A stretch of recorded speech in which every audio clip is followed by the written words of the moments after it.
Here at Harvard University, the Brown Bears trailing right now against the Crimson 21-2. We welcome you back to Harvard Stadium alongside Eric Galanti. I'm Alex Vispoli, and Eric, in that first half, Harvard looked a lot more like the team that was picked to finish atop the conference than they did in their Week 1 opener. Yeah, certainly on the defensive side of the ball. I mean, Brown has 4 yards rushing in that first half. It's been a great job by Harvard and had a couple of interceptions in this game.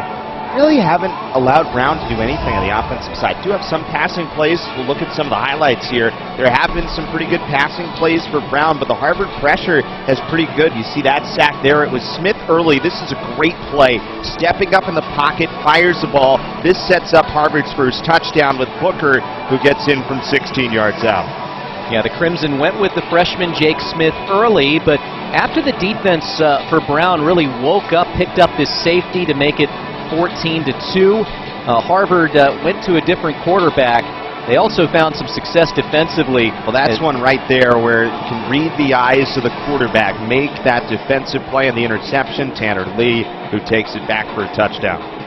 Harvard's defense was firm. The defense itself pitched a shutout. Then they went to the Wildcat formation. Levance Northington scored from 6 yards out for the third Harvard score of the half. And Harvard, despite a late Charlie Booker fumble, was able to recover after this turnover late in the second quarter, because on the very next play, interception here by Nick Duncan. Yeah, that's one. You see all the open space. Instead of stepping up, you want your quarterback to try to run the ball a little bit. Brown has got to find a way to pick up more running yards, to try to find a way for its offense to get going here. Just have not been able to find anything on the offensive side. Both teams have run 33 plays. Brown's only 71 yards, Harvard up over 200. Yeah, you see the numbers favor Harvard across the board. That rushing number you mentioned really sticks out. And the first downs as well. Brown, only 3 of them, and they picked up one very late in the first half. Bears just need to find something on offense to get things going, but they will start off on defense and hope that it comes from there, because Harvard will receive the opening kickoff. You know, it's interesting. Last time we talked about the fact that it was time of possession. It was a literal number in terms of minutes. Today, it hasn't necessarily been that. Same number of plays. It's just finding ways to stay on the field, not in terms of time of possession, but in terms of extending drives. Harvard had a turnover there. Brown had an opportunity off of a fumble and immediately threw an interception by Duncan. Can Brown find a running game? That's kind of the question here. That'll be the next big step. Well, Harvard defensively has been led by a number of players, including DJ Bailey. Luke Hutton has the most tackles on the team with 7, and Owen Holt with 4. Tanner Lee had the interception return for a touchdown. Harvard will look to extend its lead. They've got Northington back there to receive the kickoff, along with Justice Shelton Mosley. First time that we've seen the kicker here, Ben Rosenblatt, who's got a huge leg. His first kick of the day will come here to start off the second half from Harvard Stadium in the Ivy League opener for both of these clubs. Northington has to back up halfway into his end zone, and there you see the big leg from Ben Rosenblatt. Touchback will bring it back out to the 20-yard line. That's the rule here in Ivy League play. They kick off from the 40, and touchbacks go to the 20, different from around the rest of college football. So the Crimson will take over, and we'll see who comes out with quarterback play. It is Joe Viviano standing in the huddle. It was Jake Smith to start the game. He didn't get off to a bad start. Smith was 3 for 5 for 56 yards. He was sacked twice, including the safety in that first quarter. And after the safety, Tim Murphy made the change back at his own 2-yard line, went with his veteran, the 5-year senior Joe Viviano, and he immediately led them on a 98-yard touchdown. Viviano to pass, goes to Ryan Antonellis, his tight end, just across the 25, and a good pickup on first down. When Brown has had success, they've limited Harvard on that first play. That was a good fake that time by Viviano. He forced the Brown line to shift to the right, bit on the fake. That gave him enough time to roll out the opposite way and make a throw in between 2 tacklers. Harvard bunches everybody up there close, including the wide receivers. It's got Booker in the backfield. Viviano will throw again to the outside. He goes again to Antonellis. Stood up right at the yard to gain. And it looks like a first down for the Crimson on a pickup of 5 yards. This is a really good play by the senior quarterback. Brown brings 2 extra runners from Viviano's left. He feels that immediately. Quick turn to his right, quick strike into the flat, throwing away from the pressure and picking up the play in the first down. Two wide receivers spread wide to each side. Viviano will shift the option play. He'll keep it himself across to the 37-yard line and a gain of 7. Viviano, who comes from an athletic family. His father played basketball at Holy Cross. His mother also went to school in Worcester and was a 100-meter hurdler. Easy to see where he gets his athletic gifts. Crimson will spread it out here on 2nd and 4. Viviano to pass again. Looking to the left side. Justice Shelton Mosley's got the grab in Brown territory. Shakes off a tackle down to the 27-yard line. Some good moves after the catch from the junior wide receiver. Important to get him going. Last time against Rhode Island, his first catch didn't come until the 4th quarter. Here, that was his first catch. Of this, it's still in the 3rd quarter, but a good strike from Viviano. This time he gives to Booker, going right side, bounces to the outside. Booker with a late burst and a touchdown. 27 yards, and Harvard extends its advantage to 27-2. Well, Isaiah Tompkins wants a hold on Brown here in the backfield, but watch how long the right side of this line holds its blocks.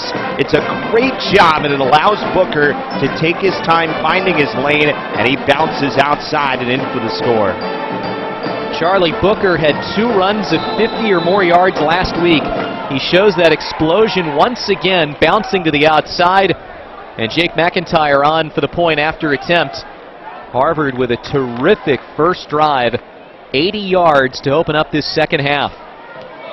McIntyre splits the sticks, and the Crimson go on top 28-2 in under 2 minutes on this first drive. Crimson looking like that Ivy League preseason favorite, up by 26.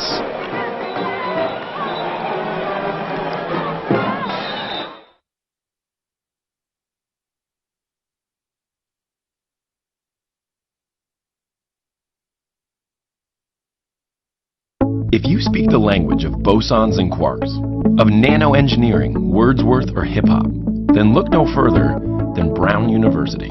If you want to work side by side with extraordinary faculty, to choose from 78 academic majors across the spectrum, or to follow a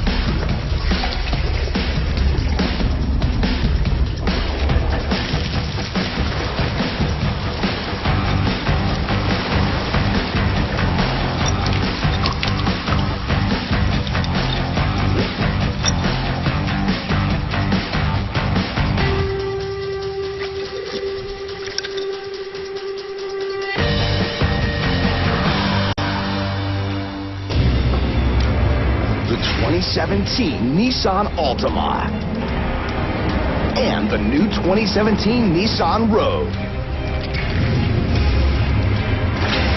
Cars that could help stop when you don't.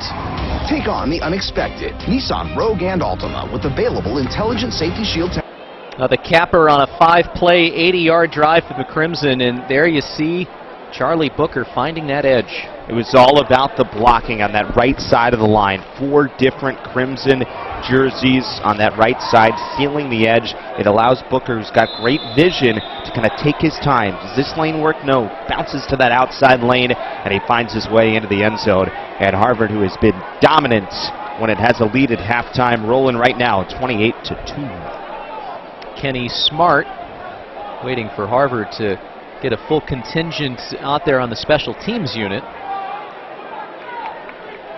It looked like it was Harvard's Andrew Irwin late getting there, and a kick will go into the end zone, just barely missing what would have been a procedure penalty. Boylan Smart to let that go, and ends up being a pretty good opening kickoff here from Smart. Either way, tough place to bring it out if you're Boylan, and it ends up on the 20 rather than up farther than that. But now for Brown, you know, we've mentioned it a few times in terms of the offensive stats. 3 first downs, only 4 rushing yards, 1 of 10 on third down.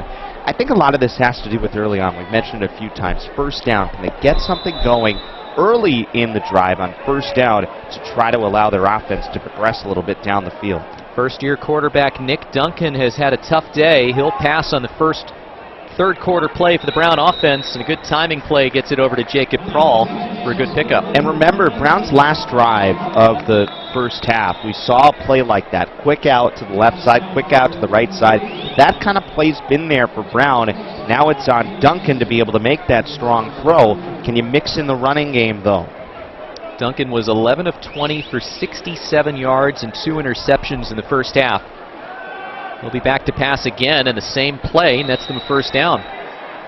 Well, if Harvard's going to play off, that play's going to be there. Wesley Ogsbury was in coverage that time for Harvard, and 2 plays in a row, that picks up a first down, gives you a little momentum here progressing down the field. Brown's offensive coordinator in his 12th season, Frank Sheehan. Phil Estes is an offensive mind, and Brown is typically near the top of the Ivy League when it comes to putting up offensive numbers. Duncan to the right side, and out of bounds. Isaac Whitney made the grab, but stepped out, wasn't able to get that foot down before heading into the Harvard sideline. It's a tough throw to make with your momentum going on the run, trying to feed a receiver going that direction. Sometimes that ball's going to sail on you a little bit, and that was the case there. Just led his target too far out of bounds. Second down at the 32. Duncan had a touchdown run of 50 yards last week, also 1 of 5 yards. Hasn't gotten much done on the ground. He'll give to Harriet, and he's just pounded back. Anthony Camargo, the junior from La Puente, California, gave Harriet a big hug and sent him the wrong way. Watch him shoot the gap here with the replay coming. Just read it well, and he ends up jumping through. There's never a white jersey in front of him to try to make a block. It's just a good read to get to the ball. Harvard clearly game planned to stop 2 guys in this game, Nick Duncan and L.J. Harriet, and so far they have been perfect in achieving those goals. Third down and 10. Duncan met by Bailey and a swarm of other Crimson defenders. A 3-yard loss, looks like, back at the 27-26 yard line. And the Harvard defense picks up right where it left off in that first half. Well, it's just a speed rush, and it's the runners getting around the outside of the Brown line. Ryan Kopech has had a busy day back there punting. Angles one to the right side. This is not a great punt. Tim Murphy, we could see him on the sideline motioning to the officials where it went out. And it looks like Harvard will get this inside the 40-yard line, right at the 39. Great field position. That already the 9th punt of the game for Brown. And it's a Harvard defense that once again holds serve. Brown does get a first down out of that, but we take another look of this sack and just watch the rush on the outside. Speed to get out wide, speed to get out wide. Beats the Rockers. Both tackles get beat, and there ends up being, and once you kind of have to spread out, the inside lane opens up, so you get 4 Crimson jerseys in on the quarterback, who ends up having no chance. Bailey was joined by Stonehart, bringing Duncan down. That punt just 12 yards. The Crimson get great field position to start their second drive of the half. The give comes to Aaron Shamplin, and the freshman takes it inside the 35, down to the 32-yard line. Late flag comes out at the end of that play. Well, it was Jarvis who busted in, and he stayed home on what he thought was a fake, ended up not being so, and from Harvard's reaction, it looks like this may be against the Crimson. DJ Mott had his arms out. Personal foul, lay hit after the play, number 71 offense. 15-yard penalty, first down. It was Mott who was called for the penalty. Came after the play ended, so it will be second down here. Keep an eye on 71. Right there, you see that late shove after the play. That's what was called, and Harvard forced to move back. Back all the way to the 47-yard line. They need to get to the 29 for a first down. He's second and 18 for the Crimson here. 4 wide receivers for Viviano, who's been out there since the second quarter, and he finds Champlin over the middle. He'll get a bunch of that yardage back. Champlin close to the 30, and he's ridden out of bounds. Well, Brown ends up bringing late pressure, which leaves the middle part of the field right in that space open. Watch as all these guys are going to rush. It leaves a wide open space here, which ends up fitting in perfectly. Good throw by Viviano to hit his target. Champlin from Paramount, California, also recruited by Columbia and UMass. Give to Booker. He's got the first down.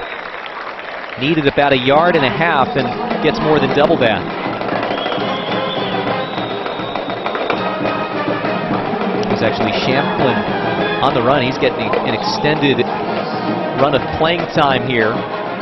Freshman, 5'10", 180 pounds. Able to keep those feet moving.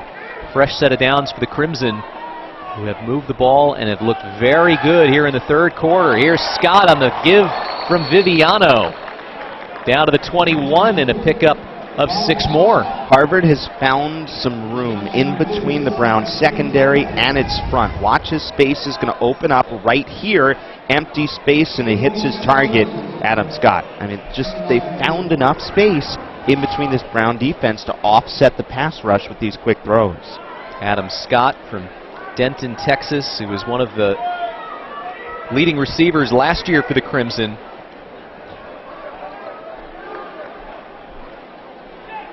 Give comes to Henry Taylor around the edge, and he'll only get a little bit more than 1.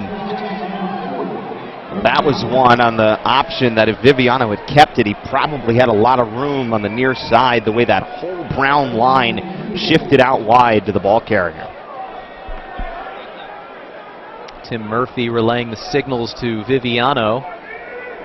You get a look at Henry Taylor, junior from Greenwich, Connecticut. Having a big day, only 1 game in his first 2 years in Cambridge. Give to Champlin. He's got the first down inside the 15, and it takes about 4 or 5 Brown Bears to finally bring him down. 1st and 10 coming at the 13. Good block by Matt Jones, the junior guard, 66. Watch him throw a block right here as he gets the takedown, and that allows the open space. Another handoff here to Champlin, picks up maybe 3. And Harvard is just methodically pounding the ball here. This is not what they were doing in the first half. Brown almost seems a bit worn down as got a player down on the field for Brown. And it looks like it's Isaiah Tompkins, one of the co-captains, who's down. Tompkins had a huge game last week.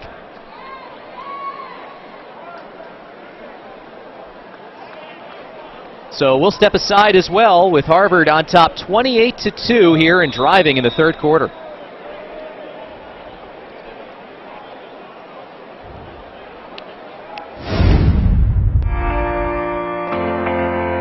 One of the most important aspects of teaching of the humanities is to transmit cultural values across time. We pursue the study with the conviction that we're training global citizens. Expanding your horizons and learning how to ask new questions and learning how to have your questions answered. This is a place that has art museums that are unique in their depth and their breadth. The humanities shift and change as the great public issues and public questions of our times change. By the time you graduate and you've picked a concentration or a major, you're really poised to do many and often unpredictable things. Harvard is, in the best sense, a global university.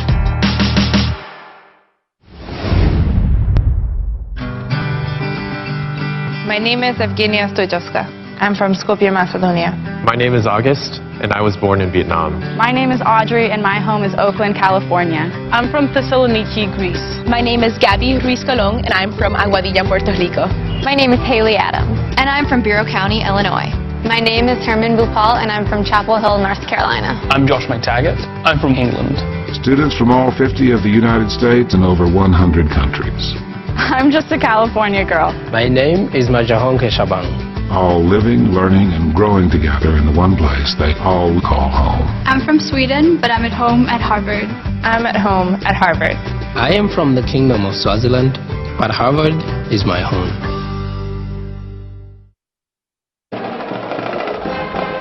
Well, Harvard put some serious distance between itself and Brown, and that's usually a really good thing coming out of halftime. Crimson 94-4 over the last 14 years when holding a halftime lead. Right now the lead is 26, and at the 11-yard line the Crimson are threatening to extend it even more so. Second down for Viviano.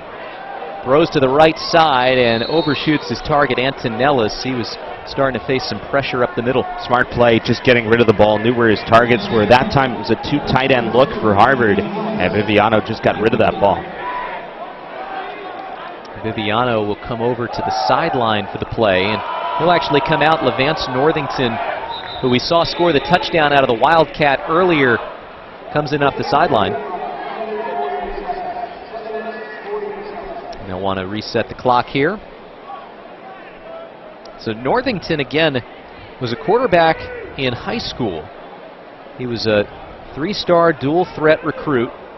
Last year he only threw one pass, but he's been used in a similar way that L.J. Harriet has been used on the other side for Brown. A guy that can hurt you a number of different ways, and we'll see which direction they use him here. With 3rd and 7, they can still pick up a first down without scoring a touchdown.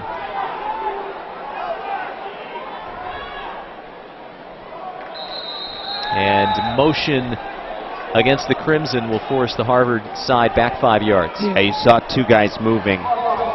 Offense of 21. 5-yard penalty. 3rd down. So that will bring Viviano back into the game. Northington will come off. Now facing a 3rd down and about 12. Harvard needs to get to the 3-yard line. Ball spotted just inside the 16. Crimson scored on their first drive coming out of halftime. Looking to do so again here in their second third quarter possession. And now an official timeout again as they'll restart the play clock. And now the officials are going to get together and get on the same page. Yeah, there's been some issues with the clock here. They wanted to reset the clock to 7:58.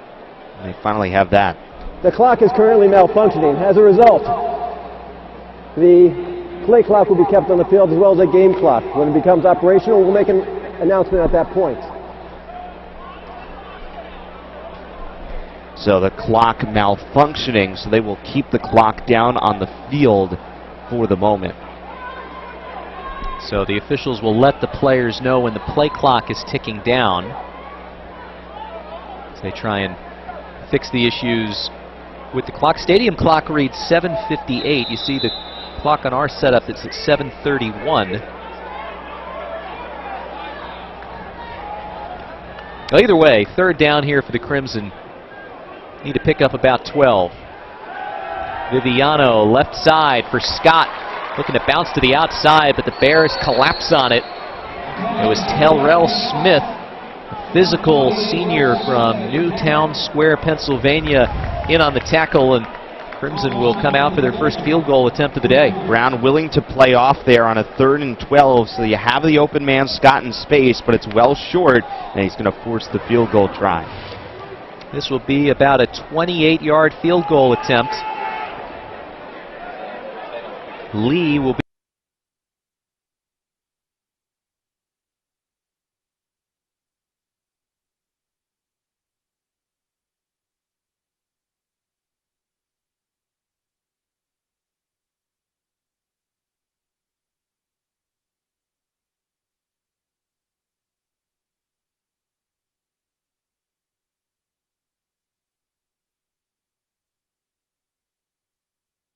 So Smart will come out to kick it off. Brown has got to feel just overwhelmed here. They were coming in on some pretty high spirits after last week's win. A lot did not go right in that contest, but they still came out with a 5-point win. It was an interesting game that they hosted last week. They were playing a former Brown quarterback, James Perry, who had done a terrific job at Princeton.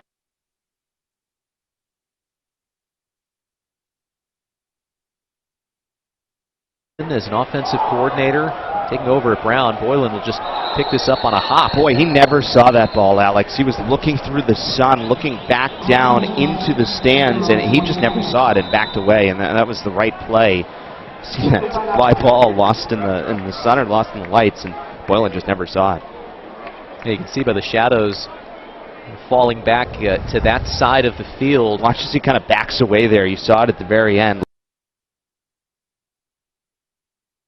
Luckily, it landed right in front of him where he was able to just pick it up and down it. So, with an injury on the field, controls.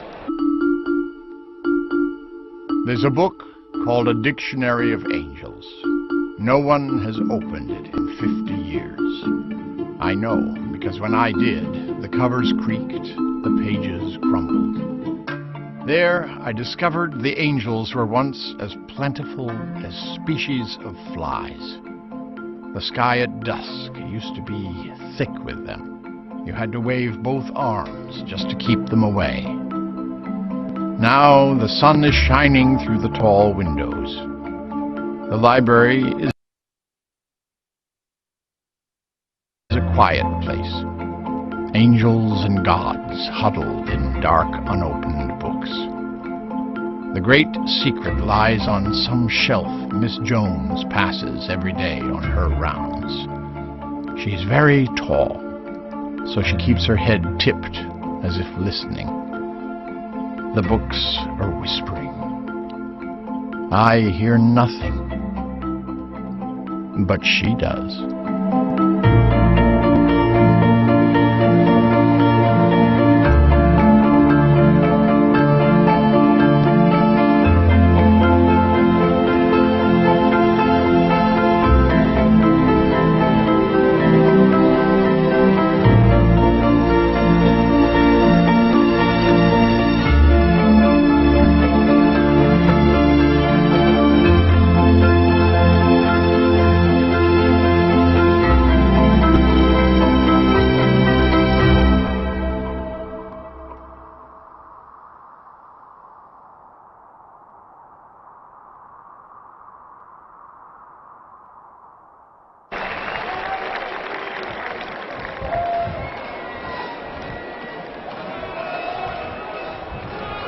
Well, Harvard will get back out there on defense, but here's what's to come for the Crimson.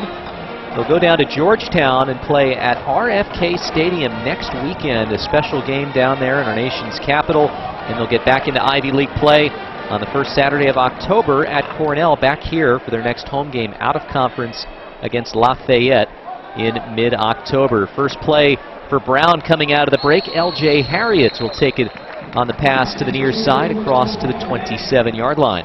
Had blocking on the outside that time. That's a big thing for Brown here, finding enough blocking to allow their receivers to turn up field. The fake here momentarily, and watch, it's a good block held here that allows the extra yards. And a note for our viewers that are looking at the score bug as we get a handoff coming. And this is Andrew Bolton taking it across to the 35-yard line. They're having some clock issues in the stadium, and that in turn is affecting our clock, so it's not official the time that you're seeing on your screen, and we'll update you as best we can, but the officials are the ones keeping official time. As this is intercepted by Harvard, Charlie Walker takes it inside the 20, and the Crimson with another pick, their third of the day. Well, Alex, is another telegraph throw, and what a game Walker's played. Watch the eyes here. They're just looking all the way through, same angle, and it's picked off. Walker has been outstanding in this game for Harvard, made a number of big plays, number of big tackles, and he read that one clean to make the interception. A big day for the junior linebacker, and another Brown drive ends with a turnover, and Harvard a short field taking over at the 18.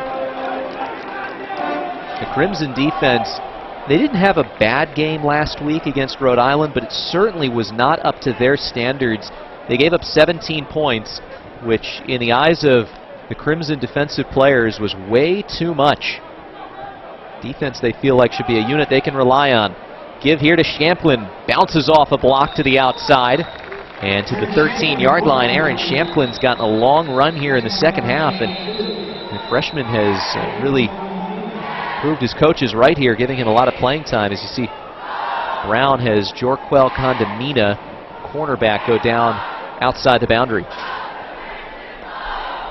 Well, you talk about the defense in terms of their performance. That is a 0 in terms of what the defense has allowed today. The only points have been on the safety. The defense has been outstanding in this game. 6 more yards for Champlin, gives him 23 on 6 carries. He's out there with Viviano.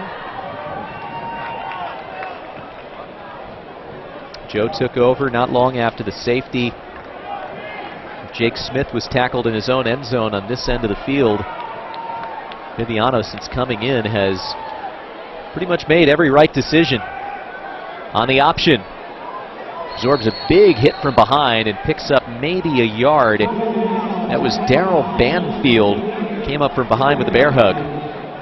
Well, it was Connor Coughlin in pursuit for Brown, and that was actually the right decision. Watch how he was nowhere to pitch because of the pursuit right here. The only play was to turn it back inside, and Viviano did pick up a couple of yards out of it. Banfield listed at 235 pounds on the Brown roster, but his coaches say he weighed in coming into the season at 310 pounds, which is a very stout defensive lineman, and it goes to show you can't always trust the number on the roster. Viviano on the run, fires to the end zone. Flag goes down, and a touchdown is the call.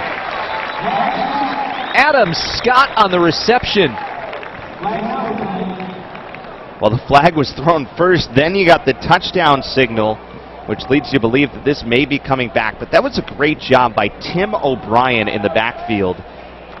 Could have had a holding call, but he held off at the last minute behind Viviano, allowing him to escape. But let's get the penalty. Special teams units coming out, so Harvard thinks that it will hold. There are 2 fouls in the play. Pass interference, offense number 43. It's a 15-yard penalty. It'll be 3rd down. After the play, personal foul, late hit number 44. That's it. Penalties have to the goal. Automatic 1st down. So because the foul comes on a late hit, that ends up, so Harvard moves back. But watch right here as O'Brien, instead of holding, ended up laying off. That allowed Viviano to escape. So basically Harvard moves back on the pass interference and then moves forward again on the late hit. So that's why it becomes a 1st down and not 3rd down. So fresh set of downs. Harvard will actually take over. Let's see where they spot the ball. Some confusion on the officials' part. So touchdown comes off the board. Now the dead ball foul will be enforced after where the pass interference would have led the Crimson. This has got our officiating crew all out of sorts. Been a challenging day. They're also keeping the official time right now. There's 4 and change, we think, left in the quarter. Again, that time on your screen is not official. The ball will be spotted back at the 13-yard line, and it's 1st and 10 for the Crimson.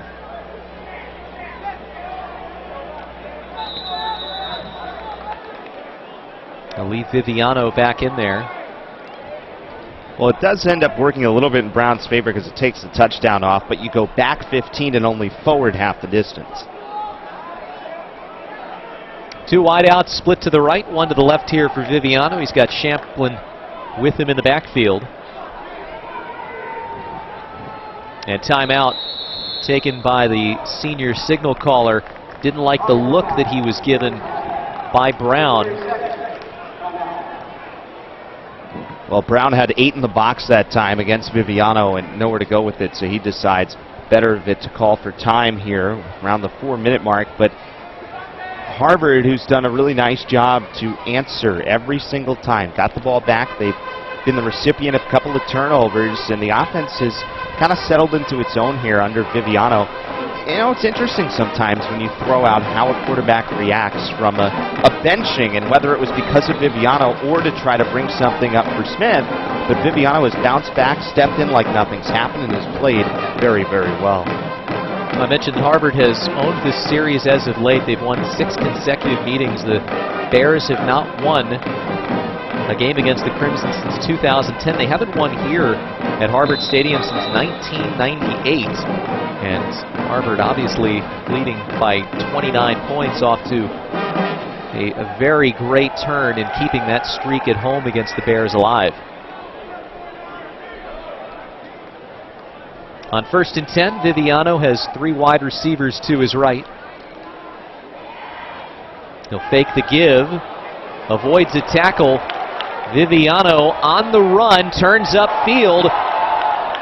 He's down to the 8-yard line and brought down by Coughlin, the free safety. Well, it was Jarvis who brought the initial pressure that time, and it was Champlin who ended up helping on the block. Watch right here as he picks up just enough of the block to allow Viviano to escape and then get wide, and then another block thrown right there that allows Viviano to turn it inside. That was Ben Schultz on that second block.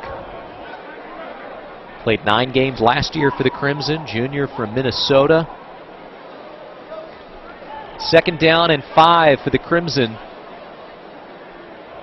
Looking to pour it on. Champlin gets the give up the middle, and he is in for the touchdown. The freshman with his first score as a Crimson here at home. Good lane here, good blocking. Going to find that seam right there and then cut back through the middle as Champlin finds enough space, and Harvard are rolling right now. Champlin scored a touchdown last week down in the Ocean State. And Harvard can make it a 36-point lead with the McIntyre point after. He has come alive, giving the team a nice spark. Booker had a good first half for Harvard, as McIntyre's kick is perfect, and the Crimson run their lead to 37-2. Well, Eric, we came into this not expecting a game like this. Brown seemed like a team with a lot of promise, a lot of confidence, and for the Bears, this is maybe their biggest game of the season. You think about it, this is something that Tim Murphy talked about earlier this season. He says Brown, they don't have necessarily that stalwart rival like Harvard does with Yale. They look forward to the game at the end of the year, but this is the real big game for Brown every season, so that's just as important as any other for the Bears, and it's surprising that they've come out flat today. Just haven't been able to move the ball on offense. That's been the problem for Brown. There just has been nothing on offense. We've mentioned this stat a few times, that this is a team that's only averaged 2.4 yards per play, and that's not going to cut it, no matter what device you're watching on. Yeah, a reminder, you can tune in on any number of ways. Thank you for checking us out on Nesson and on the Ivy League Network. You can watch on your phone on the Ivy League app. The kickoff comes to Boylan once again. He'll return it back from his goal line.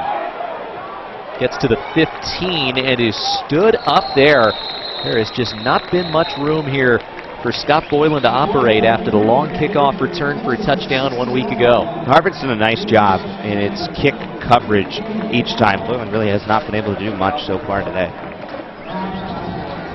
So the Bears will take over at their 16-yard line. Nick Duncan has had a tough day, and as a result, he will not be back out there to start this drive. It's last year's starting quarterback, TJ Linta, who takes over. Linta, 6'4", 220-pound senior from Branford, Connecticut. He became the starter last year by the 4th game, played 8 games last year, and starts things off with a handoff. Jacob Prowl, the wide receiver, out to the 19, and a pickup of 3. So Nick Duncan, 14 of 25 for 86 yards and 3 interceptions. -20 on the ground. Never really could get this offense going. Cameron Klein there, even though he didn't finish off the tackle, he still forced that play inside, and again, Brown has had a hard time turning things upfield. Linta's first pass attempt of the season nets a first down to Prowl over to the 29-yard line. That's been the most effective play for Brown. It's been Prowl in the slot there, just a little out route. Watch as the Harvard receivers are going to play off, and just a turnaround space here on the outside to haul in that catch and get to the sideline. Wesley Ogsbury, the junior from Colorado, driving him out of bounds. Linta back to pass again, and old reliable Jacob Prowl on the outside, the sophomore from Tip City, Ohio. Mentioned it earlier, but he's been compared favorably to Alex Jetty, who was the leading wide receiver a year ago for the Bears. He was a major loss for this team, and they felt that Prowl could do a lot of the same things that Jetty did last year, including being part of a return game, although it's been mostly Boylan and Whitney back to receive kicks. And how about another play over to the wideout? Well, that was one that was all by design, because if you watch the Brown line, they all kind of just went to the ground early to try to just chip on the Harvard rushers, and only gave so much time. That throw had to be there on the outside, and they've hit it 3 times in a row. 3 for 3, 21 yards for TJ Linta. A year ago, threw for over 1,000 yards, averaged about 130 per game. 6 touchdowns, 9 interceptions. Pump fakes it, and going deep down the sideline. Overthrew Prowl, his intended target. Tim Hale was there on the coverage along with Anthony Camargo. Well, last week we told you this, Rhode Island had a really good play fake. Watch as neither guy bites on the fake. They stay home with their target, and that ball is forced to the sideline. Obviously, you know where you are in the situation. Harvard pretty much can only play for the pass, as that is in and out of the hands of Isaac Whitney. Well, they've only had to play for the pass, and that's part. This has been a completely one-dimensional Brown offense, which is, it's really remarkable. Yeah, it's been interesting that Brown has, to my recollection, only had one handoff to a true running back, Andrew Bolton. The other running plays have gone to Harriet, trying to get around the edge. Linta drops it. He was knocked out of his hands, able to jump back onto it. Ball was knocked out of his hands.